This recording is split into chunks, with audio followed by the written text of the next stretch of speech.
Kerala and Karnataka, the glow of purity. അക്ഷരനിധിയിൽ നിന്നും നാം അറിവിൻ മുത്തുകൾ വാരേണം. പുസ്തകമെന്നൊരു ചങ്ങാതി ഉത്തമനായൊരു വഴി കാട്ടി. പുസ്തകമെന്നൊരു ചങ്ങാതി ഉത്തമനായൊരു വഴി കാട്ടി. അറിയുക നമ്മൾ ലോകത്തെ വായന എന്നൊരു കർമ്മത്താൽ. വായിച്ചങ്ങനെ വളരണം, നേടണമെന്നും വിജ്ഞാനം. വായിച്ചങ്ങനെ വളരണം, നേടണമെന്നും വിജ്ഞാനം. ഒരു കൺസേർട്ടോ അങ്ങനെയൊന്നുമല്ല, ഒരു ആഘോഷമല്ല.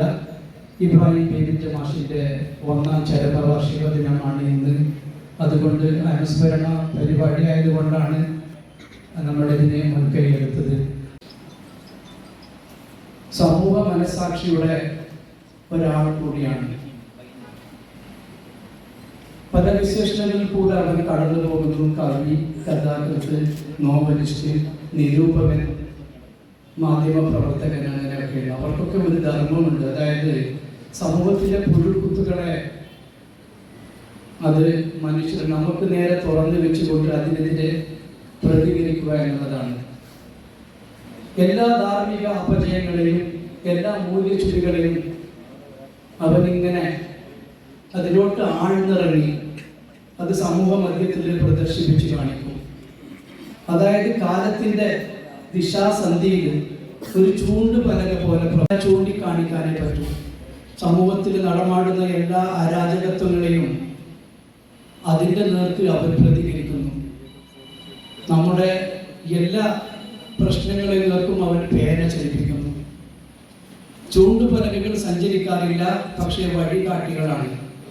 ഈ മൂല്യച്യുതികൾക്ക് എതിരെ അവന് നിരന്തരം പേന കുന്തിയിട്ടും പേന കൊണ്ട് എഴുതിയിട്ടും അതൊന്നും വകവെക്കാതെ മുന്നോട്ട് പോകുമ്പോൾ പ്രകൃതി ദുരന്തങ്ങൾ ഉണ്ടാകുന്നു. പോവുകയാണ്. ബധിരകർണങ്ങളിലാണല്ലോ ദൈവമേ ഇതൊക്കെ പതിക്കുന്നത് എന്നുള്ളത്. അപ്പോ നമുക്ക് മുമ്പേ, കാലത്തിന് മുമ്പേ നടക്കുന്നവരാണ് എഴുത്തുകാർ. അങ്ങനെ നടന്ന ഒരാളായിരുന്നു നമ്മുടെ ഇബ്രാഹിം ബേബിച്ച മാഷ്. ഇബ്രാഹിം ബേബിച്ച പത്രങ്ങൾ വരുമായിരുന്നു. എല്ലാ പത്രങ്ങളും ഓടിച്ചു വായിക്കുന്ന ഒരു പ്രകൃതക്കാരനാണ് എൻ്റെ പിതാവ് ചെറുപ്പം അബ്ദുള്ള. അതിനിടയിൽ നിങ്ങൾക്കറിയാം, ഒരു പത്രം മാത്രം അരിച്ചു നോക്കി എല്ലാ തലക്കെട്ടുകളും സ്കാൻ ചെയ്യുന്നത് പോലെ വായിച്ചെടുക്കുന്ന ഒരു പത്രം ചന്ദ്രിക. ആ ചന്ദ്രിക പത്രത്തിൽ നീണ്ട 18 വർഷക്കാലം പ്രസക്തി എന്നുള്ള കോളം എഴുതിയ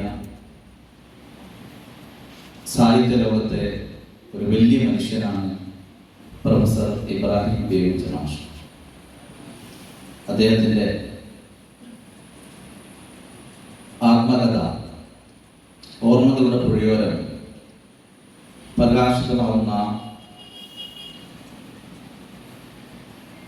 ഏറ്റവും മനോഹരമായിട്ടുള്ള സൂക്ഷ്മം സന്തോഷത്തോടെ കാത്തിരിക്കുന്ന ഒരു സമയമാണിപ്പോൾ. അദ്ദേഹത്തിൻ്റെ 1ാം ചരമവാർഷിക ദിനമായിരുന്നു. അദ്ദേഹത്തിൻ്റെ അനുസ്മരണ പരിപാടി കൂടുന്നു.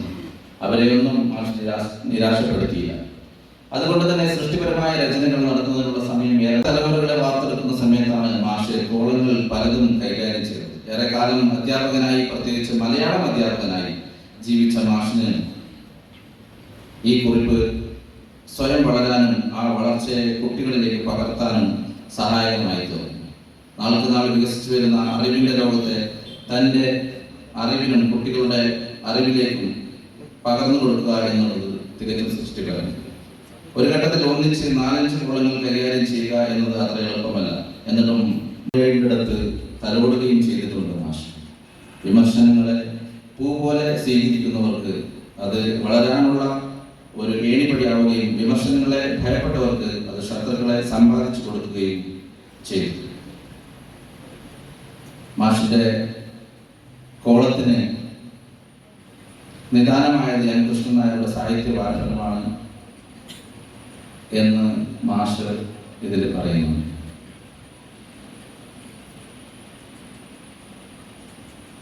മനുഷ്യനും സ്വന്തം നാടിനെ കുറിച്ചും സ്വന്തം ജീവിതത്തെ കുറിച്ചും ഏറ്റവും ചുരുങ്ങിയത് ഒരു പുസ്തകമെങ്കിലും എഴുതാൻ കഴിയും.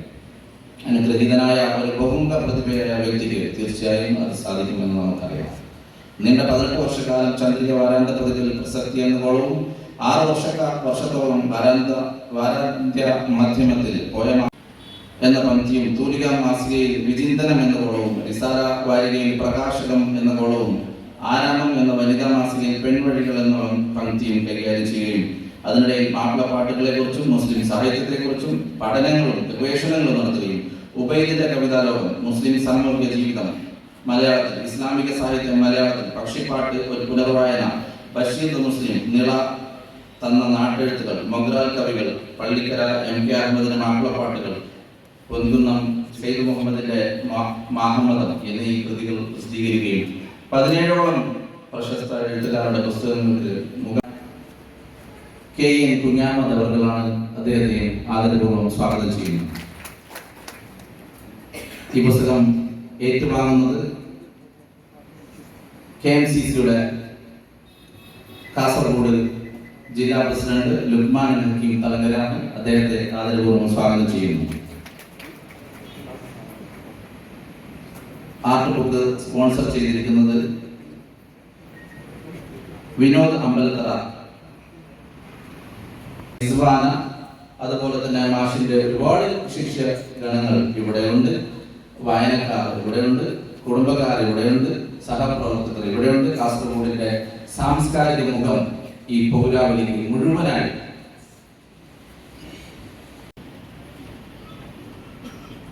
ഇവിടെ സ്കാനിയ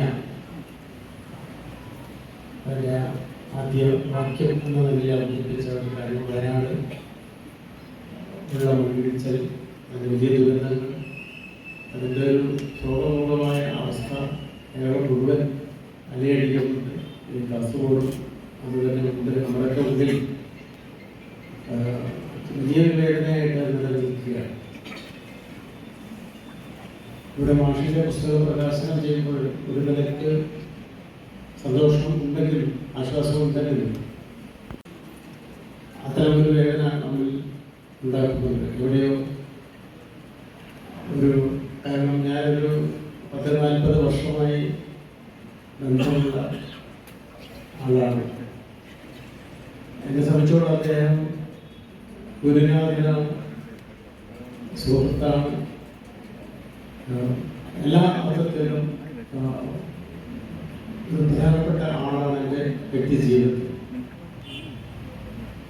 മാഷിൻ്റെ ഒരു ലേഖനം ഞാൻ ആദ്യമായിട്ട് വായിക്കുന്നത്, ആ ലേഖനം ഉബൈദിനെ കുറിച്ചുള്ള ഒരു ലേഖനം, വളരെ സമഗ്രമായിട്ടുള്ള, എന്താണ് ഉബൈദ് എന്നും വളരെ സമഗ്രവും അതേസമയം സൂക്ഷ്മവും അതേസമയം ലളിതവുമായിട്ട് എഴുതപ്പെട്ട ആ ലേഖനം തൊട്ടാണ് ഞാൻ സത്യത്തിൽ ഈ കാസർഗോഡുള്ള ആ കവിയെ ഞാൻ ശ്രദ്ധിക്കുന്നത്.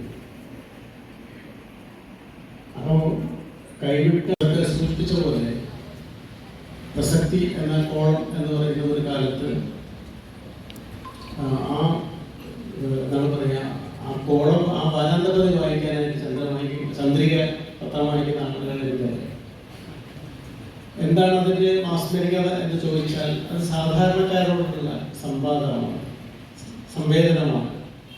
വലിയ കാര്യങ്ങൾ വളരെ ലളിതമായിട്ട് അദ്ദേഹത്തിലൂടെ നല്ലൊരു അധ്യാപകൻ ഉള്ളതുകൊണ്ടുകൂടിയാണ്. അപ്പോൾ സൂക്ഷ്മതയിൽ കൂടിയാണ് അദ്ദേഹം തൻ്റെ എഴുത്ത് ജീവിതത്തിൽ യാത്ര ചെയ്തുകൊണ്ടിരിക്കുന്നത്. പിന്നെ തനിക്ക് പറയാനുള്ള കാര്യം ആരുടെ മുഖത്ത് നോക്കി പറയാൻ യാതൊരു തരത്തിലുള്ള മതിയും അതിനെ ചൊല്ലിയുള്ള പ്രത്യേകതകളെ കുറിച്ച് യാതൊരു ഭയമില്ലാത്ത ഒരാളാണ്. അതേസമയം വലിയ കാരുണ്യമായ ഒരു മനുഷ്യൻ കൂടിയാണ്. ഇത് ആ അർത്ഥത്തിൽ അദ്ദേഹത്തെ ഉൾക്കൊള്ളാൻ കഴിയാത്തവരൊക്കെ നിരാശപ്പെട്ടു പോയേക്കുന്നത്. അപ്പം അങ്ങനെയുള്ള ഘട്ടങ്ങളിലൊക്കെ നമുക്ക് കഴിയുമ്പോൾ കാസർഗോഡ് പലപ്പോഴും ഇങ്ങോട്ട് എത്തിപ്പെടാൻ കഴിയാറില്ല. അങ്ങനെ പലതവണ മാറ്റിവെച്ച ഒരു സന്ദർശനം, അത് അവസാനത്തെ സന്ദർശനം ആയിപ്പോയി. അന്ന് ഈ പുസ്തകം അതിൻ്റെ പണിയിലായിരുന്നു. അത് പല തരത്തിലും ഇന്നിവിടെ പ്രകാശനം ചെയ്യാൻ പോകുന്ന ഓർമ്മകളുടെ പുഴയർ എന്ന് പറയുന്ന ആത്മകഥാപരമായിട്ടുള്ള ഈ പുസ്തകം അതിൻ്റെ പൂർത്തിയാക്കാൻ കഴിയാത്തതിൻ്റെ രണ്ടുപേരും ഇംഗ്ലീഷ് ബിയാണ് പഠിച്ചത്. അതിന് ആ ലേഖനത്തിൻ്റെ തലക്കെട്ട് ചെരുപ്പിലൊക്കെ കാല് മുറിക്കരുത് എന്നാണ്. ഞാൻ 7ാം ക്ലാസ്സിൽ പഠിക്കും. അപ്പോൾ ഇബ്രാഹിം ബേബിയെ ചന്ദ്രയിൽ എഴുതിയിരുന്നില്ല. അപ്പം ഞാനായിരുന്നു ഇബ്രാഹിം ബേബിയേക്കാളും ആദ്യമായി ചന്ദ്രയിൽ എഴുതിയത്. അപ്പോൾ ആ ഇബ്രാഹിം ബേബിയെ കേരളത്തിലെ അറിയപ്പെടുന്ന ഒരു സാഹിത്യകാരനായി, ഗ്രന്ഥകാരനായി, നിരൂപകനായി ഞാൻ ഇങ്ങനെ ആയിപ്പോയത് എന്തുകൊണ്ടാണ് എന്നുള്ള ഒരു അസൂയയും സംശയവുമാണ് എനിക്ക് ഇപ്പോൾ ഉള്ളത്. അപ്പോൾ ഇബ്രാഹിം ബേബിജിയുടെ ഞാൻ കൂടുതൽ പ്രശ്നിക്കുന്നില്ല. ഇബ്രാഹിം ബേബിജിയുടെ പ്രസക്തിയെ കുറിച്ച് ഇവിടെ പറഞ്ഞു. ഇബ്രാഹിം ബേബിജിക്ക് പ്രസക്തി ഉണ്ടാക്കി കൊടുത്തത് പ്രസക്തിയാണ് എന്ന് പറയുന്നതിൽ അതിശയോക്തിയില്ല എന്നാണ് എനിക്ക് തോന്നുന്നത്. ഇബ്രാഹിം ബേബിജിക്ക് മാത്രമല്ല, കേരളത്തിലെ മിക്ക പ്രശസ്തരായ എഴുത്തുകാർക്കും പ്രസക്തി ഉണ്ടാക്കി കൊടുത്ത ഒരു പത്രമാണ് ചന്ദ്രിക എന്ന് പറയുന്നതിൽ എനിക്ക് വളരെയധികം അഭിമാനമുണ്ട്. ഇത്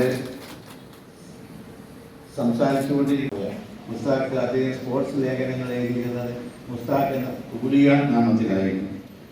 ചന്ദ്രിക മുസ്ലിം ലീഗിൻ്റെ മുഖപത്രമാണ്, അന്നീന്ന് മുസ്ലിം ലീഗിൻ്റെ മുഖപത്രമാണ്. പക്ഷേ മുസ്ലിം ലീഗിൻ്റെ ആദർശവുമായി യോജിക്കുന്ന ഒരാളല്ല പി എ മുഹമ്മദ് കോയയെ ചന്ദ്രികയിലേക്ക് കൊണ്ടുവന്നത് CH മുഹമ്മദ് കോയ സാഹിബായിരുന്നു. അപ്പോൾ അതാണ് CHനെ ആഗ്രഹിക്കുകയാണ്. ഒരുപാട് ആളുകൾ, ഒരുപാട് എഴുത്തുകാരെ ചന്ദ്രിക വളർത്തിയിട്ടുണ്ട്. ഇപ്പോൾ എം മുകുന്ദൻ്റെ നോർത്ത് അവന്യൂ എന്ന നോവൽ ചന്ദ്രിക വീക്കിലിയാണ് അന്ന് പ്രസിദ്ധീകരിച്ചത്. അതുപോലെ തന്നെ SK പൊറ്റക്കാട് ചന്ദ്രികയിൽ എഴുതിയിരുന്നു. KEM പറഞ്ഞത് അദ്ദേഹം ഒരുപാട് ചന്ദ്രികയിൽ എഴുതിയിരുന്നു എന്നാണ്. UA കാലത്ത് വളർത്തിയ ചന്ദ്രികയാണെന്ന് പറഞ്ഞാൽ അതിൽ അതിശയിക്കുന്നു. എഴുതിയത് ഇബ്രാഹിം ബേബിജിലൂടെയാണ് എന്ന്. അപ്പോൾ അത് പറയുമ്പോൾ മറ്റൊരു പേര് കൂടി ഞാൻ പറയാൻ ആഗ്രഹിക്കുന്നു. ഉബൈദ് സാഹിബിനെ കൂടുതൽ മറ്റാളുകൾക്ക് പരിചയപ്പെടുത്തി കൊടുത്തതും ഉബൈദ് സാഹിബിൻ്റെ കഴിവുകളെ മനസ്സിലാക്കി കൊടുത്തതും അതിൽ KM മുഹമ്മദിന് നിർണായകമായ പങ്കുണ്ട് എന്ന് നമുക്ക് എല്ലാവർക്കും അറിയാം. അപ്പോൾ ഞാൻ ദീർഘിപ്പിക്കുന്നില്ല. പിന്നെ KN പ്രസംഗിക്കുന്നത് വരെ എനിക്കിവിടെ ഇരിക്കണമെന്നുണ്ട്. അദ്ദേഹത്തിൻ്റെ പ്രസംഗം കേൾക്കാൻ എനിക്ക് വളരെയധികം കൊതിയുണ്ട്. ഞാൻ ആദ്യമായിട്ടാണ് തോന്നുന്നു അദ്ദേഹത്തിൻ്റെ പ്രസംഗം കേൾക്കുന്നത്. ഞാൻ അദ്ദേഹത്തോട് തന്നെ പറഞ്ഞു, അദ്ദേഹത്തിൻ്റെ ഇബ്രാഹിം ബേബിജ എന്ന് പറയുന്നത് എനിക്ക് വളരെയധികം സന്തോഷമുണ്ട്. അപ്പോൾ ഇവിടെ ഇബ്രാഹിം ബേബിജ പറയുമ്പോൾ തീർച്ചയായും ആരും എന്നെ കുറിച്ച് മറ്റൊന്നും ധരിക്കരുത് എന്ന് ഞാൻ പറയാൻ ആഗ്രഹിക്കുകയാണ്. എല്ലാ എഴുത്തുകാരും ഒരേ ഇവിടെ സ്വാഗത പ്രസംഗത്തിൽ പറഞ്ഞത് 1.25 വർഷം ചന്ദ്രികയുടെ സബ് എഡിറ്ററായി കോഴിക്കോട് ജോലി ചെയ്തിരുന്നു എന്നതാണ്. എൻ്റെ ഓർമ്മ എന്നെ ചലിക്കുന്നില്ല എങ്കിൽ ഇബ്രാഹിം ബേബിജ ചന്ദ്രികയുടെ കാസർഗോഡ് ലേഖകനായി കുറേ കാലം പ്രവർത്തിച്ചിരുന്നു. അപ്പോൾ ഇബ്രാഹിം ബേബിജിയുടെ പ്രത്യേകത എന്ന് പറയുന്നത് ഈ എഴുത്തുകാരോട് ചില എഴുത്തുകാരോട് സംസാരിച്ചിട്ട് വായിക്കുന്ന സ്വഭാവം ഉണ്ടായിരുന്നില്ല. പക്ഷേ അദ്ദേഹത്തിൻ്റെ 2-3 പുസ്തകങ്ങൾ ഞാൻ വായിക്കാറുണ്ട് എന്ന് മാത്രമല്ല, ഞാൻ പല പരിപാടിയിലും പ്രസംഗിക്കാൻ പോകുമ്പോൾ ആ പുസ്തകം വായിച്ചതിന് ശേഷമാണ് പോകാറുള്ളത്. ആ പുസ്തകം എന്താണെന്നും ആ പുസ്തകത്തിൻ്റെ പേര് എന്താണെന്നും ഈ സദസ്സിൽ ഞാൻ പറയാൻ ആഗ്രഹിക്കുന്നില്ല. അപ്പോൾ എന്നെ സംബന്ധിച്ചിടത്തോളം അങ്ങനെയുള്ള ഒരു മാനസികമായ അടുപ്പമുള്ള ഒരാൾ കൂടിയാണ് KN എന്ന് പറയുന്നത് എനിക്ക് വളരെയധികം സന്തോഷമുണ്ട്. ഞാൻ വിവരിക്കുന്നില്ല, അവരുടെ മുമ്പിലൊന്നും ഞാനൊരു തടസ്സമാകാൻ ആഗ്രഹിക്കുന്നില്ല. പിന്നെ കോലായിയെ ഞാൻ അഭിനന്ദിക്കുന്നു. സ്കാനിയ നേതൃത്വം നൽകുന്ന ഈ സംഘടന ഞാൻ അത്ഭുതപ്പെട്ടു പോയി. ഈ പരിപാടിയിലേക്ക് ഈ ഓണിലേക്ക് കടന്നു വരുമ്പോൾ ഞാൻ അത്ഭുതപ്പെട്ടു പോയി. KN-ഒക്കെ പങ്കെടുക്കുന്ന സന്തോഷ് പനയാലൊക്കെ പ്രസംഗിക്കാനിരിക്കുന്ന ഈ സദസ്സ് ഇന്നത്തെ ഈ പ്രത്യേക സാഹചര്യത്തിൽ ശുഷ്കമായിരിക്കില്ല എന്നുള്ളൊരു സംശയം എനിക്കുണ്ടായിരുന്നു. പക്ഷെ എന്നെ അത്ഭുതപ്പെടുത്തിക്കൊണ്ട് സ്കാനിയെ പോലെയുള്ള ആളുകളുടെ സംഘടനാ പാഠവമാണ് എന്ന കാര്യത്തിൽ യാതൊരു സംശയമില്ല. അവരെ ഞാൻ ആത്മാർത്ഥമായി അഭിനന്ദിക്കുന്നു. അതുപോലെ തന്നെ വയനാട് ദുരന്തത്തിലും മരണമടഞ്ഞ നമ്മുടെ സഹോദരങ്ങളുടെ ഓർമ്മകൾക്ക് മുമ്പിൽ നമ്മൾ ശേഷിച്ചനായിരുന്നുകൊണ്ട് ഈ പരിപാടി വളരെ സന്തോഷത്തോടെ ഉദ്ഘാടനം ചെയ്ത് ആരംഭിച്ചുകൊണ്ട് എൻ്റെ വാക്കുകൾ സംബന്ധിച്ചു. ഒരു പ്രമുഖ ചിന്തകന്റെ മുമ്പിൽ വെച്ച് സംസാരിക്കുമ്പോൾ അല്പം ശ്രദ്ധിക്കേണ്ടതുമുണ്ട്. ബേബിച്ച മാഷിന്റെ ക്ലാസ്സിൽ ഇരുന്നതിന്റെ ഒരു പുണ്യം കൊണ്ടായിരിക്കാം ഒരു പക്ഷേ എന്നെ ഈ പുസ്തകം തേടി വന്നത്. ഞാൻ ഒരുപാട് പ്രാവശ്യം ഈ ജോലിയിൽ നിന്ന് ഒഴിവാകാൻ ശ്രമിച്ചു നോക്കി. ശിഹാബിനോടും അബ്ബാസിനോടും ഒക്കെ ഒരുപാട് പ്രാവശ്യം പറഞ്ഞു.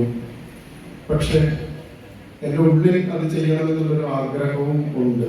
സത്യം പറഞ്ഞാൽ കൂടി എത്തിപ്പെട്ട കാലത്ത് തന്നെ ഒരു ക്ലാസ് പോലും ബേബിച്ച മാഷിന്റെ ക്ലാസ് ഞാൻ കട്ട് ചെയ്ത് പോയിട്ടില്ല.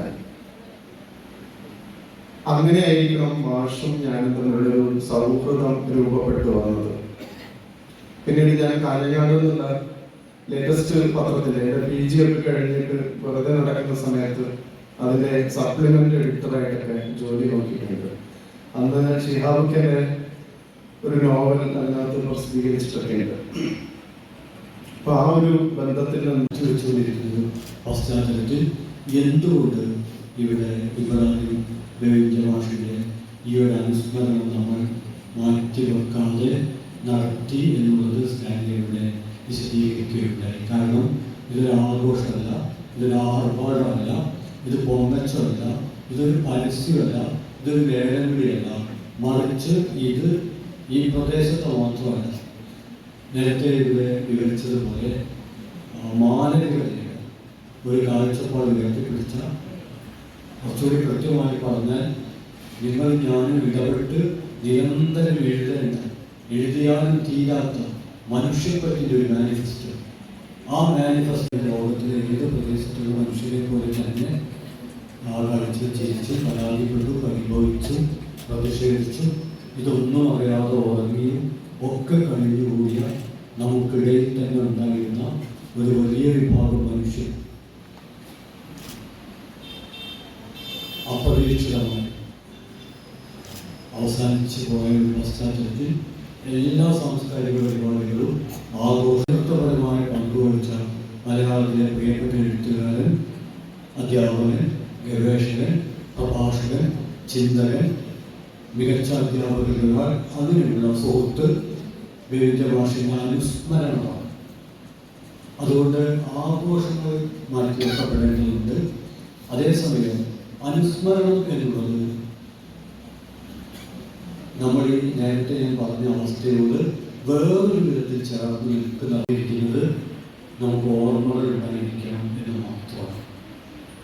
ഓർമ്മകൾ ഇല്ലെങ്കിൽ നമ്മൾ പിന്നെ ഒന്നുമല്ല എന്നാണ്, പിന്നെ നമ്മൾ ഒന്നിനും കൊള്ളില്ല എന്നാണ്. മനുഷ്യനും ജന്തുവും തമ്മിലുള്ള വ്യത്യാസം സത്യത്തിൽ നിരവധി കാര്യങ്ങൾ നിരത്തി വെച്ചുകൊണ്ട് നമുക്ക് സമർത്ഥിക്കാൻ പറ്റും. പക്ഷേ ഓർമ്മയാണ് എല്ലാം. നമ്മുടെ ചിന്ത, നമ്മുടെ ഭാവന, നമ്മുടെ സൗഹൃദം, നമ്മുടെ ആദർശം, ഇതെല്ലാം കണ്ടിയാൽ പെറുക്കിയെടുക്കുക പ്രയാസമായി തീരും. അതുകൊണ്ട് ഓർമ്മകളുടെ ഇബ്രാഹിം ബേബിച്ച മാഷെ ഓർമ്മിക്കുമ്പോൾ നമ്മൾ അദ്ദേഹത്തെ മാത്രമല്ല ഓർമ്മിക്കുന്നത്, അദ്ദേഹം ഏത് തരത്തിലുള്ള ഇടപെടലുകളാണ് നടത്തിയത്. ജീവിതം എന്ന് പറയുന്നതിന് ഇടപെടലില്ലാത്ത ഇടപെടലുകളാണ്. അത്തരത്തിലുള്ള ഏത് ഇടപെടലിൻ്റെ പേരിലാണ് നമ്മൾ ഒരാളെ ഓർമ്മിക്കുന്നത്? ഒരു മനുഷ്യൻ ഞാനോ നിങ്ങളോ നടത്തിയ എല്ലാ ഇടപെടലിൻ്റെയും പേരിൽ ഓർമ്മിക്കപ്പെടാൻ കഴിയുകയില്ല. എന്തിന്? നമ്മൾ നടത്തിയ എല്ലാ ഇടപെടലുകളുടെയും പേരിൽ നമുക്ക് തന്നെ നമ്മൾ ഓർമ്മിക്കാൻ പറ്റില്ല. മറിച്ച് ചില ഇടപെടലുകൾ, ആ ഇടപെടൽ നമ്മളിൽ തുടങ്ങിയതായിരിക്കും, പക്ഷെ നമ്മളിൽ അത് അവസാനിച്ചിട്ടുണ്ടാവില്ല. കുറച്ചുകൂടി ഒരു ഘോഷയാത്രയായിരിക്കും അത്. അതിനൊരു തുടക്കം ഉണ്ടാവും, പക്ഷെ അതിനൊരു ഒടുക്കം ഉണ്ടാവില്ല. തുടക്കം ഉണ്ടാവുന്നു എന്ന് ഞാൻ പറയുന്നത് അത് ഏതെങ്കിലും ഒരു വ്യക്തിയിൽ നിന്ന് തുടങ്ങിയതാവാം, പക്ഷെ ഒടുക്കം ഉണ്ടാവില്ല എന്ന് പറയുന്നത് അത് ആ വ്യക്തിയിൽ അവസാനിക്കുന്നില്ല, ആ വ്യക്തിയുടെ ബന്ധുക്കളിലോ സുഹൃത്തുക്കളിലോ അവസാനിക്കുന്നില്ല, അതിപ്പോൾ ജീവിച്ചിരിക്കുന്നവരിൽ അവസാനിക്കുന്നില്ല, അതിനി പിറക്കാതിരിക്കുന്നവരെ കൂടി അതുകൊണ്ട് ഒരു ഇടപെടൽ ഏറ്റവും ശ്രദ്ധേയമായി തീരുന്നത് ജീവിച്ചിരിക്കുന്നവരോട് വായിക്കുന്നവരോട് ഒരേ സമയം അതിന് സംസാരിക്കാൻ കഴിയുന്നതുകൊണ്ടാണ്. അവിടെയാണ് എഴുത്ത് എന്നുള്ളത്. നമ്മൾ സാധാരണ സാഹിത്യം എന്ന് പറയും, പക്ഷേ ഇന്ന് സാഹിത്യം എന്നുള്ളതിനേക്കാൾ പൊതുവെ പരിഗണിക്കുന്നത് എഴുത്ത് എന്ന അനാർഭാടമായ ഒരു പ്രയോഗമാണ്. അതിന് പല കാരണങ്ങളുണ്ട്. അതുകൊണ്ട് എഴുത്തിനൊരു ലോകം, ആ ലോകത്ത് വ്യാപരിച്ച ഒരു വലിയ പ്രതിഭാശാലി, ആ പ്രതിഭാശാലിയെ കുറിച്ച് എന്നേക്കാൾ ഇവിടെ കൂടിയിരുന്ന ഉദ്ഘാടന പുസ്തകത്തിൽ, അതുപോലെ മലയാളത്തിലെ പ്രിയ എഴുത്തുകാരൻ ഷെയ്ഖുദ്ദീൻ അദ്ദേഹം വ്യക്തിപരമായി പറഞ്ഞ കാര്യം പോലും അതൊരു ഔചിത്യം കൊണ്ടാണ്. കാരണം നിരവധി പേർ സംസാരിക്കാനുണ്ട്. പിന്നെ എനിക്ക് കിട്ടിയ ഒരു ചെറിയൊരു ഗുണം എന്ന് പറയുന്നത് വളരെ ദൂരേന്ന് വരുന്ന ഒരു കക്ഷി ആയതുകൊണ്ടുള്ള ഒരു ആനുകൂല്യമാണ്. വളരെ ദൂരേന്ന് വരരുത്. അതുകൊണ്ട് ആ ആനുകൂല്യം ഞാൻ അതിനെ കാണുന്നത്, ഞാൻ ഈ ഓർമ്മയെ കാണുന്നത് മറ്റൊരു തരത്തിലാണ്. രവീന്ദ്രമാഷ് ഈ പുസ്തകം പ്രകാശനം ചെയ്യുമ്പോൾ എല്ലാ പുസ്തകം പ്രകാശനം ചെയ്യുമ്പോഴും പറയുന്ന ഒരു പതിവ് കാര്യം അതിവിടെ പറയാറില്ല. അത് മറ്റൊന്നുമല്ല, ഈ പുസ്തകത്തിൻ്റെ പ്രകാശനം മറ്റെല്ലാ പുസ്തകത്തിൻ്റെ പ്രകാശനം പോലെ ഇവിടെ ഒരാൾ അതിപ്പോൾ ഇവിടെ ഞാനായി എഴുതും ഭാരമുള്ളൊരു പണിയല്ല. ആ പുസ്തകം എടുക്കുക, വേറെ ഒരാൾക്കാണ്ട് കൊടുക്കുക, അത് ക്യാമറയ്ക്ക് പതിയും, പിന്നെ അത് ആളുകൾ കൈയടിച്ചിട്ട് പുസ്തകം പ്രകാശനം ചെയ്യപ്പെട്ടതായി പ്രഖ്യാപിക്കും. പക്ഷേ അവിടെ പുസ്തക പ്രകാശനം പൂർണ്ണമാവുന്നില്ല. പുസ്തക പ്രകാശനം പൂർണ്ണമാവണമെങ്കിൽ ആ പുസ്തകം ആളുകൾ സ്വന്തം പണം കൊടുത്ത് ചുരുങ്ങിയത് കോപ്പിയെങ്കിലും വാങ്ങിയ ശേഷം വായിക്കണം. വായിച്ചാൽ മാത്രം മതിയാവില്ല, വായിച്ചിട്ട് അതിലെത്ര വെളിച്ചമുണ്ട്.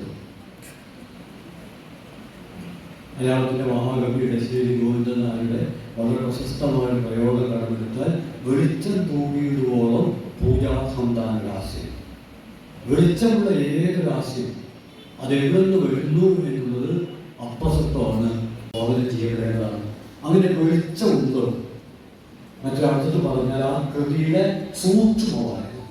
അതുകൊണ്ട് ഞാൻ സൂചിപ്പിക്കുന്നത് ഈ പുസ്തകം ചുരുങ്ങിയ ഇവിടെ കൂടിയിരിക്കുന്നവർ ഒരു കോപ്പി വാങ്ങും. ഒരു കോപ്പി വാങ്ങിയാൽ പോലെ. കാരണം എന്താണെന്ന് പറഞ്ഞാൽ നമ്മുടെ സുഹൃത്ത് ഇവിടെ സത്യത്തിൽ നമ്മളോടുള്ള സ്നേഹമായിട്ട് ആളുകൾ പൊതുവെ ചെയ്യുന്നത് ഈ ഷാൾ കണിയിക്കുകയാണ്. അതിന് കുഴപ്പമൊന്നുമില്ല. പക്ഷേ അതിനേക്കാളും കുറെ കൂടി നന്നാവുക റഫറൻസ് പുസ്തകങ്ങൾ, അതുപോലെ തന്നെ ഒരു പ്രദേശത്ത് വ്യക്തിയുടെ പുസ്തകം നമ്മൾ ഒരു സാംസ്കാരിക സമ്മേളനത്തിൽ സമ്മാനം കിട്ടിയ ഒരു കുട്ടിക്ക് കൊടുക്കേണ്ട കാര്യമില്ല. നമ്മൾ പ്രത്യേകിച്ച് പ്രദേശത്ത് വളരെ സർഗസമ്പന്നനായ എഴുത്തുകാരിയുടെ അല്ലെങ്കിൽ ഒരു ട്രാൻസിൻ്റെ ഒരു പുസ്തകം കൊടുക്കും. അതൊരു സർഗാത്മക പ്രാദേശികതയുടെ ഭാഗമാണ്. ഒരുപക്ഷെ വളരെ അപകടകരമായ വിധം ഒരു മേൽക്കൊയ്മ ദേശീയത നമ്മുടെ കെട്ടിവെക്കപ്പെടുന്ന ഒരു കാലത്ത് അതിനോടുള്ള ചെറുത്തിന് ഒരു ആവിഷ്കാരം എന്ന് പറയുന്നത് ഇബ്രാഹിം ബേബിയുടെ അനുസ്മരണത്തിന് അത്തരം ഒരു തലമുണ്ട് എന്നും അദ്ദേഹത്തിൻ്റെ എഴുത്തിൽ ഈ പുസ്തകം ആദ്യം മുതൽ അവസാനം വരെ മുഴുവൻ വായിക്കാൻ ഇന്ന് കിട്ടിയതുകൊണ്ട്, ഇന്ന് തന്നെ ഒരു 11 മണിക്ക് ശേഷമാണ് പുസ്തകം എഴുതിയിരുന്നത് എന്നുള്ളത് കൊണ്ട് പൂർണ്ണമായ അർത്ഥത്തിൽ, ഞാനിവിടെ പറഞ്ഞ വിമർശനാത്മകമായ അർത്ഥത്തിൽ എനിക്കത് വായിക്കാൻ പറ്റിയിട്ടില്ല. ഒന്നാം വായനയിൽ നമുക്ക് അനുഭവപ്പെടുന്ന ഒരു കാര്യമുണ്ട്. ആ കാര്യമാണ് ഞാൻ തുടക്കത്തിൽ പറഞ്ഞത്. ഇതിലുള്ളൊരു മനുഷ്യപ്പറ്റാണ്. അത് വളരെ പ്രധാനമാണ്. നമ്മൾ സാധാരണ എല്ലാ മനുഷ്യരും അവരുടെ കുട്ടികൾ, ആ കുട്ടികളെ കുറിച്ച് സ്വപ്നം ഉണ്ടാവും. ആ സ്വപ്നം നല്ലതാണ്, അത് എന്തെങ്കിലും തെറ്റുണ്ടെന്ന് പറയാൻ പറ്റില്ല. അവരൊക്കെ വളരെ ഉന്നതമായ പദവിയിൽ എത്തണമെന്ന് ആഗ്രഹിക്കുന്നു. ആ ആഗ്രഹത്തിനെ നമുക്ക് ആക്ഷേപിക്കാൻ ഇല്ലെങ്കിൽ മനുഷ്യപ്പറ്റുണ്ടാവും. അതുകൊണ്ട് തന്നെ ഒരു കോളത്തെ പറ്റി പറയുമ്പോൾ ഞാൻ അന്തം വിട്ടുപോയിട്ടുണ്ട്. സത്യത്തിൽ 18 കൊല്ലം ഒരു മനുഷ്യൻ കോള എഴുതാൻ പറ്റുക എന്ന് പറഞ്ഞാൽ ആ ഒരൊറ്റ കാര്യത്തിന് അദ്ദേഹത്തെ നമ്മൾ അഭിവാദ്യം ചെയ്യണം. വളരെ പ്രയാസകരമായ കാര്യമാണ്. വ്യക്തിപരമായ എൻ്റെ ജീവിതത്തിൽ എന്നോട് ഞാനും ഈ കോള എഴുതാൻ പലതരം നിർബന്ധങ്ങളുണ്ട്. ദേശാഭിമാനി വാരിക, വർത്തമാനം, മംഗളം, സുപ്രഭാതം, മാധ്യമം, ഇപ്പം ഞാൻ തുടരുന്ന ഏക കോളം 2 മാസമായി തീരുന്നു. എത്ര മുന്നോട്ട് പോകുന്ന ഉറപ്പില്ല. ഓരോ ആഴ്ചകളുടെ കോളം കൊടുക്കുന്ന ദിവസത്തുമ്പോൾ ഒരു പഴച്ചിലാണ്. അങ്ങനെ നോക്കുമ്പോൾ എത്ര കൊല്ലം എനിക്ക് ഇതൊക്കെ അറിഞ്ഞില്ല. അത് വേറെ തരത്തിലൊരു എഴുത്തായിരുന്നു. നമ്മൾ ബഹുസ്വരതയെ നമ്മൾ ആദരിക്കണം. അതായത് ഏതെങ്കിലും ഒരു മാതൃകയിൽ നമ്മൾ സ്തംഭിച്ചു പോകാൻ പാടില്ല. നമ്മൾ നിരവധി മാതൃകകളിലേക്ക് വിമോചിതമാകണം. നമുക്കൊക്കെയുള്ള എല്ലാ മനുഷ്യരുടെയും യാഥാസ്ഥിതികൾ പ്രവർത്തിക്കുന്നത് ചിലപ്പോൾ മികച്ച മാതൃകയായിരിക്കും, പക്ഷെ നിരവധി മികച്ച മാതൃകകൾ ഉണ്ടാവും. അതുകൊണ്ട് നിരവധി മാതൃകകളിലേക്ക് നമ്മൾ വിമോചിതരാകണം. ഞാൻ പറഞ്ഞു വരുന്നത് ഏറ്റവും പ്രാഥമികമായ ഒരു കാര്യം, പ്രകാശന വേളയിൽ സ്റ്റോക്ക് ഡയലോഗ് ഈ പുസ്തകം എല്ലാവരും വാങ്ങണം, വായിക്കണം. അതോടുകൂടി ഇതിൻ്റെ പ്രകാശനം പൂർണ്ണമാവും. അതുകൊണ്ട് ഇതിൻ്റെ പ്രാഥമിക പ്രകാശനം നടത്തിയ ഒരാളെന്ന നിലക്ക് എനിക്ക് ഈ പ്രബുദ്ധ സദസ്സിനോട് അപേക്ഷിക്കാനുള്ളത്, ഇതിൻ്റെ പൂർണ്ണ പ്രകാശനം സാധ്യമാക്കാനുള്ള പ്രവർത്തനത്തിൽ നിങ്ങൾ ഓരോരുത്തരും പങ്കെടുക്കണമെന്നാണ്. അതാണ് ആദ്യത്തെ അപേക്ഷ. രണ്ടാമത്തേത് തീർച്ചയായിട്ടും സ്കാനിയൊക്കെ എന്നോട് പറയുകയുണ്ടായി. പുസ്തകത്തെക്കുറിച്ചും നേരത്തെ ഇവിടെ സന്തോഷ് മാഷ് പറയുകയുണ്ടായി, മറ്റു പലരും അത് പങ്കുവെക്കും. അതുകൊണ്ട് പുസ്തകത്തെക്കുറിച്ചല്ല, നമ്മളിത് ജീവിക്കുന്ന ഒരു കാലത്തെക്കുറിച്ച് ആണ് കഴിഞ്ഞ കുറച്ച് നേരം സംസാരിക്കുന്നത് എന്നത് എന്നോട് പറയുകയുണ്ടായി. അത് വളരെ ശരിയാണ്. കാരണം ഏത് അനുസ്മരണമോ ആ പേരിന് അർത്ഥമാവുന്നത് നാം ജീവിക്കുന്ന കാലത്തിന് അഭിമുഖമായിരിക്കുമ്പോൾ മാത്രം. പലരും തെറ്റിദ്ധരിക്കുന്നത് അനുസ്മരണം എന്നത് ഭൂതകാലത്തെ സംബന്ധിക്കുന്ന ഒരു കാര്യമാണെന്നാണ്. അല്ല, അത് വർത്തമാനത്തെയും ഭാവിയെയും ഭൂതവുമായി ബന്ധിപ്പിക്കുന്ന, ഭൂതത്തിൻ്റെ സാധ്യതകളോട് വർത്തമാനത്തിൻ്റെ സത്യതയും ഭാവിയുടെ സ്വപ്നത്തെയും സമന്വയിക്കുന്ന ഏറ്റവും വലിയൊരു സർഗാത്മക പ്രവർത്തനമാണ് സത്യം. മരിച്ചവർ നമ്മുടെ പ്രശംസകൾ അവരെ ആവശ്യപ്പെടുന്നത്, അവർക്കതിൻ്റെ ആവശ്യമില്ല. പ്രശംസകൾ വേണ്ടത്, സ്തുതികൾ വേണ്ടത്, നല്ല വാക്കുകൾ കേൾക്കേണ്ടത് ജീവിച്ചിരിക്കുന്നവർക്ക് മാത്രമാണ്. മരിച്ചവർ മറ്റൊരു ലോകത്ത്. പക്ഷെ നമ്മൾ എല്ലായ്പ്പോഴും ചെയ്തുകൊണ്ടിരിക്കുന്നത്, ഒരാൾ ജീവിച്ചിരിക്കുന്നത് വരെ അയാളെക്കുറിച്ച് ഒരു 2 നല്ല വാക്ക് പറയാൻ നമുക്ക് വലിയ മടിയായിരിക്കും. അക്കാര്യത്തിൽ നമ്മൾ വളരെ പിശുക്കാണ്. എന്നാൽ മരിച്ചു കഴിഞ്ഞാൽ നമ്മൾ വളരെ ദൂർത്തരാണ്. വൈലോപ്പിള്ളി അടിയില്ലാനിക്ക് എന്ന പേരിൽ ഒരു കവിതയിലൂടെ ഇതിനെ നിർദ്ദയം പരിഹരിച്ചിട്ടുണ്ട്. ജീവിച്ചിരുന്നതാണ് ഒരു പാവപ്പെട്ട ഒരാളും തിരിഞ്ഞു നോക്കിയില്ല. രോഗിയായി കിടന്നു, ആരും ചെന്ന് നോക്കിയില്ല. അത് വളരെ പ്രയാസപ്പെട്ടു. ഒടുവിൽ മരിച്ചപ്പോൾ എല്ലാവരും കൂടി ഓടിയെത്തി. ചിലർ മാവ് വെട്ടുന്നു, ചിലർ വേലി കെട്ടുന്നു, ചിലർ ചിത കൂട്ടുന്നു. അവസാനം എല്ലാ കർമ്മങ്ങളും ചെയ്ത് ചിലയിലേക്ക് എടുക്കേണ്ട ഒരു സമയം വന്നപ്പോൾ ഈ കരക്കാരൻ, ഈ ചടങ്ങുകൾ ചെയ്യുന്ന ആള് ചോദിച്ചു, ഇത്തിരി ഉണക്കലരി വേണം, അവസാനത്തെ കർമ്മമാണ്. അപ്പം കരച്ചിനിടയിൽ ആ കഞ്ഞി ഒലിപ്പിച്ചുകൊണ്ട് അപ്പോൾ വിധവയായി തീർന്ന അയാളുടെ പങ്കാളി പറഞ്ഞു അത്രേ, അരിയുണ്ടെന്നാൽ അങ്ങോട്ട് അന്തരിക്കുകയില്ലല്ലോ എന്ന് പറഞ്ഞു അത്രേ. വൈലോപ്പിള്ളി കൃത്യമായിട്ട് ചടങ്ങിനല്ല, മറിച്ച് അദ്ദേഹം വിമർശന വിധേയമാക്കുന്നത് ജീവിച്ചിരിക്കുമ്പോൾ അവഗണിക്കുക, മരിച്ചു കഴിഞ്ഞാൽ മാത്രം പരിഗണിക്കുകയും ചെയ്യുന്ന ഒരു മാനസികാവസ്ഥ. അത് ഒരല്പം കടുത്ത പ്രയോഗമാവാം, ഒരുതരം നെക്രോഫിലിക് മാനസികാവസ്ഥയാണ്. മറിച്ച് നമ്മൾ അനുസ്മരണത്തെ തിരിച്ചു പിടിക്കേണ്ടത്. അതായത് ഇന്ന് അനുസ്മരണം എന്ന് പറയുന്നത് ഭൂതകാലത്തെ സംബന്ധിക്കുന്ന ഒന്നായി പരിമിതപ്പെടുമ്പോൾ അതിനെ നമുക്ക് ഭാവിയുമായി വർത്തമാനവുമായിട്ട് ബന്ധപ്പെടുത്താൻ പറ്റണം. അങ്ങനെയാണ് അനുസ്മരണങ്ങളെ തിരിച്ചു പിടിക്കേണ്ടത്.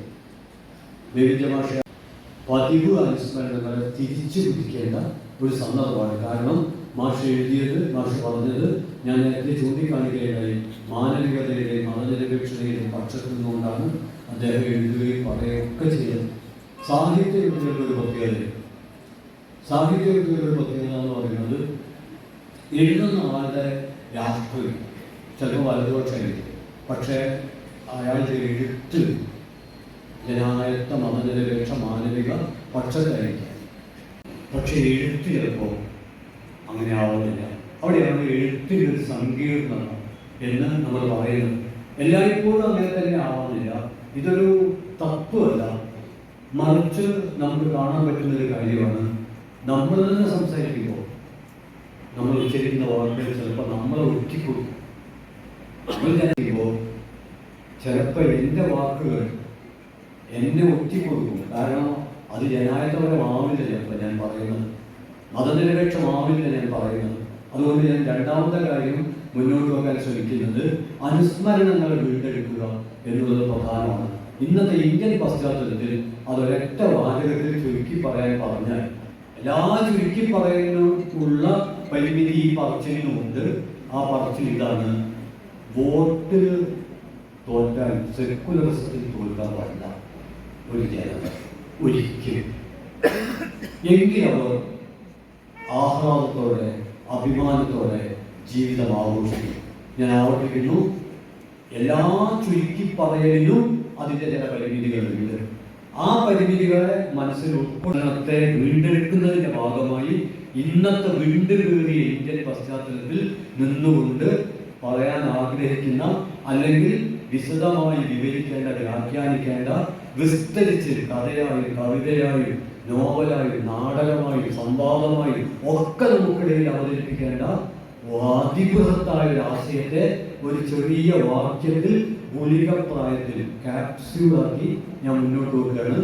ഈ അനുസ്മരണത്തെ വീണ്ടെടുക്കുന്ന ചടങ്ങിൽ പങ്കെടുക്കുന്നവരുടെ ആലോചനയ്ക്ക് വേണ്ടി വോട്ടിൽ തോറ്റാലും സെക്കുലറിസത്തിൽ മതനിരപേക്ഷതയിൽ ഒരു ജനസമൂഹം ഒരിക്കലും തോറ്റുപോകാൻ പാടില്ല. ഞങ്ങൾ പലതിലും തോറ്റു കൊടുക്കും, പക്ഷേ ഇതിൽ ഞങ്ങൾ അക്ഷരനിധിയിൽ നിന്നും നാം അറിവിൻ മുത്തുകൾ വാരേണം. പുസ്തകമെന്നൊരു ചങ്ങാതി ഉത്തമനായൊരു വഴി കാട്ടി. പുസ്തകമെന്നൊരു ചങ്ങാതി ഉത്തമനായൊരു വഴി കാട്ടി. അറിയുക നമ്മൾ ലോകത്തെ വായന എന്നൊരു കർമ്മത്താൽ വായിച്ചങ്ങനെ വളരേണം. നേടണമെന്നും വിജ്ഞാനം വായിച്ചങ്ങനെ വളരേണം. നേടണമെന്നും വിജ്ഞാനനിധിയിൽ നിന്നും നാം അറിവിൻ മുത്തുകൾ വാരേണം. പുസ്തകമെന്നൊരു ചങ്ങാതി ഉത്തമനായൊരു വഴി കാട്ടി. പുസ്തകമെന്നൊരു ചങ്ങാതി ഉത്തമനായൊരു വഴി കാട്ടി. അറിയുക നമ്മൾ ലോകത്തെ വായന എന്നൊരു കർമ്മത്താൽ വായിച്ചങ്ങനെ വളരേണം.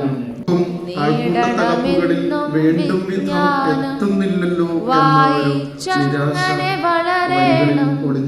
നേടണമെക്ഷരനിധിയിൽ നിന്നും നാം അറിവിൻ മുത്തുകൾ വാരേണം. പുസ്തകമെന്നൊരു ചങ്ങാതി ഉത്തമനായൊരു വഴി കാട്ടി. പുസ്തകമെന്നൊരു ചങ്ങാതി ഉത്തമനായൊരു വഴി കാട്ടി. അറിയുക നമ്മൾ ലോകത്തെ വായന എന്നൊരു കർമ്മത്താൽ വായിച്ചങ്ങനെ വളരേണം. നേടണമെന്നും വിജ്ഞാനം വായിച്ചങ്ങനെ വളരേണം. ശരണയിൽ നിന്നും ഞാൻ അറിവിൻ മുത്തുകൾ വാരേണം. പുസ്തകമെന്നൊരു ചങ്ങാതി ഉത്തമനായൊരു വഴി കാട്ടി. പുസ്തകമെന്നൊരു ചങ്ങാതി ഉത്തമനായൊരു വഴി കാട്ടി. അറിയുക നമ്മൾ ലോകത്തെ വായന എന്നൊരു കർമ്മത്താൽ വായിച്ചങ്ങനെ വളരേണം. നേടണമെന്നും വിജ്ഞാനം വായിച്ചങ്ങനെ വളരേണം. നേടണമെന്നും വിജ്ഞാനനിധിയിൽ നിന്നും നാം നമ്മുടെ ഈ പരിപാടിയുടെ പുസ്തകമെന്നൊരു ചങ്ങാതി ഉത്തമനായൊരു വഴി കാട്ടി. പുസ്തകമെന്നൊരു ചങ്ങാതി ഉത്തമനായൊരു വഴി കാട്ടി. അറിയുക നമ്മൾ ലോകത്തെ വായന എന്നൊരു കർമ്മത്താൽ വായിച്ചങ്ങനെ വളരണം. നേടണമെന്നും വിജ്ഞാനം വായിച്ചങ്ങനെ വളരണം. ശരണിടയിൽ നിന്നും നാം അറിവിൻ മുത്തുകൾ വാരേണം. പുസ്തകമെന്നൊരു ചങ്ങാതി ഉത്തമനായൊരു വഴി കാട്ടി. പുസ്തകമെന്നൊരു ചങ്ങാതി ഉത്തമനായൊരു വഴി കാട്ടി. അറിയുക നമ്മൾ ലോകത്തെ വായന എന്നൊരു കർമ്മത്താൽ വായിച്ചങ്ങനെ വളരണം.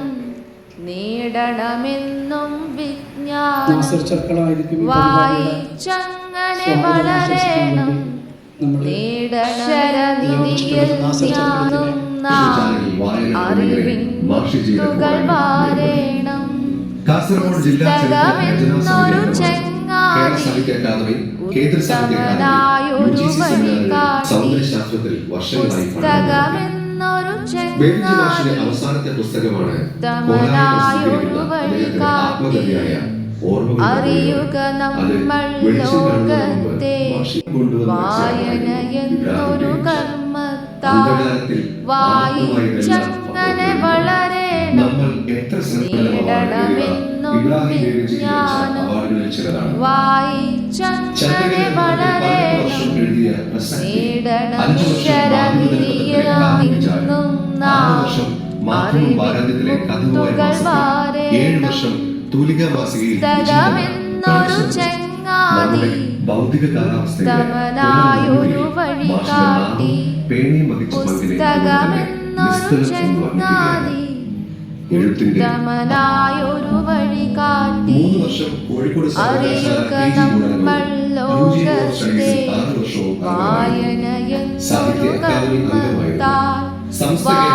വായന എന്നൊരു കർമ്മത്താൽ വായിച്ചങ്ങനെ വളരണം.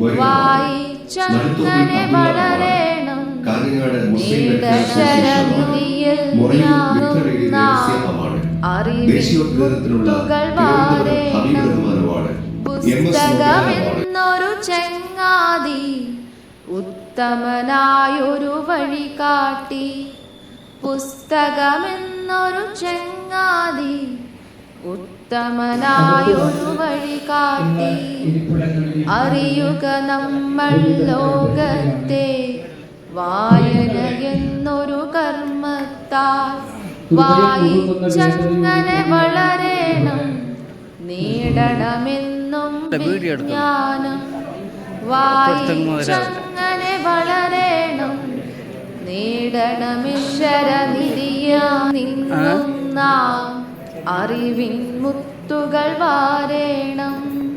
പുസ്തകമെന്നൊരു ചങ്ങാതി ഉത്തമനായൊരു വഴി കാട്ടി.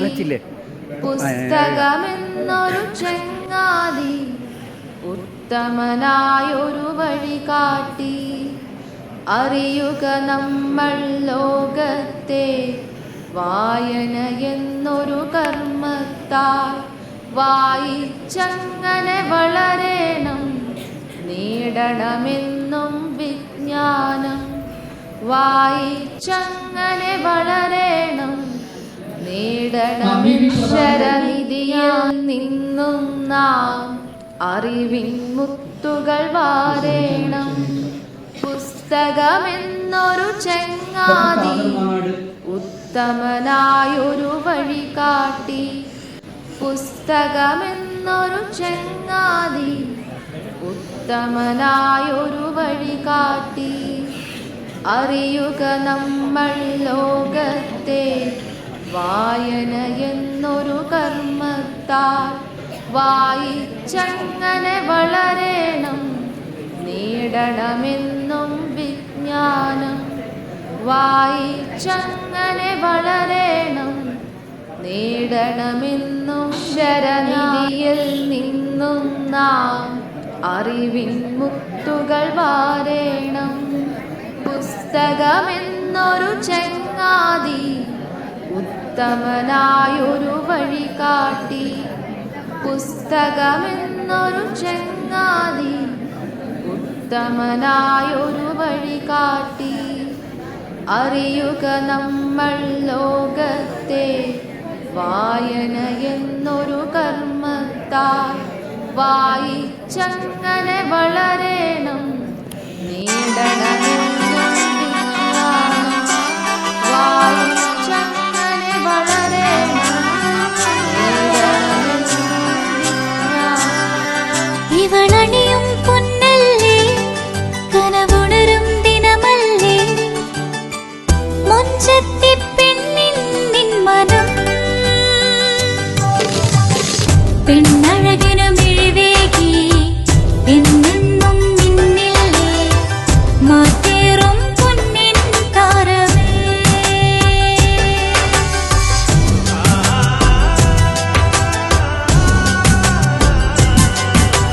സിറ്റി ഗോൾഡിൻ സ്വർണ്ണനിലാവല്ലേ, City Gold and Diamonds, Kerala and Karnataka, the glow of purity.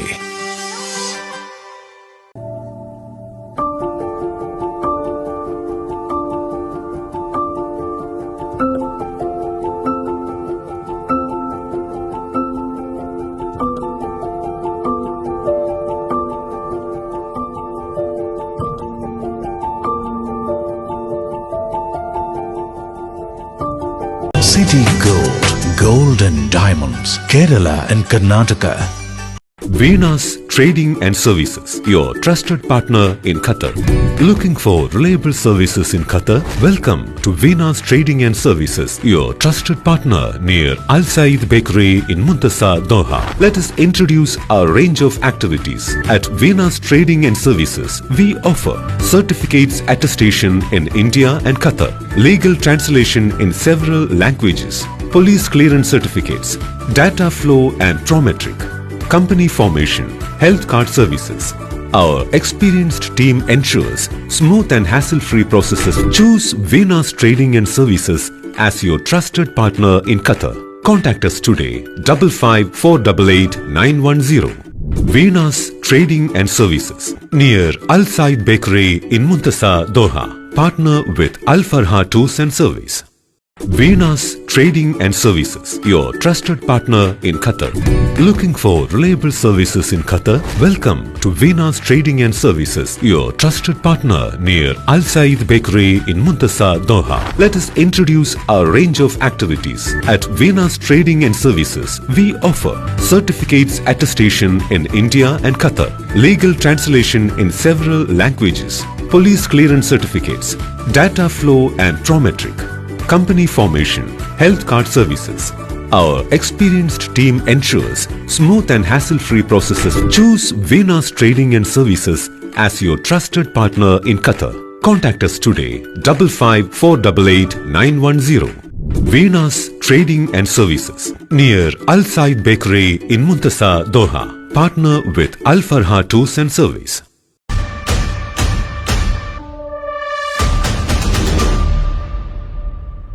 കണ്ടില്ലേ, ഭാഗ്യത്തിനാണ് ആ കുട്ടി രക്ഷപ്പെട്ടത്. അവരുടെ മനസ്സിൽ ചിലപ്പോൾ അവരുടെ കൂട്ടുകാരോ അവരുടെ വീട്ടുകാരോ അവർ കളിച്ച കളികളോ മറ്റോ ആയിരിക്കാം. അവർക്ക് ട്രാഫിക് നിയമങ്ങളൊന്നും തന്നെ അറിയണമെന്നില്ല. കുട്ടികളെ, നിങ്ങൾ ഒരു കാര്യം ശ്രദ്ധിക്കുക. നിങ്ങൾ ആ വീഡിയോ കണ്ടില്ലേ? അതുപോലെ നിർത്തിയിട്ടിരിക്കുന്ന ഒരു വാഹനത്തിന്റെ മുന്നിലൂടെയോ പിന്നിലൂടെയോ അശ്രദ്ധമായി ഒരിക്കലും റോഡ് ക്രോസ് ചെയ്യരുത്. ക്ലാസ് മുറിയിൽ നിങ്ങൾ എത്ര ശ്രദ്ധിച്ചിരിക്കുന്നു അതുപോലെ തന്നെ നിങ്ങൾ റോഡിലും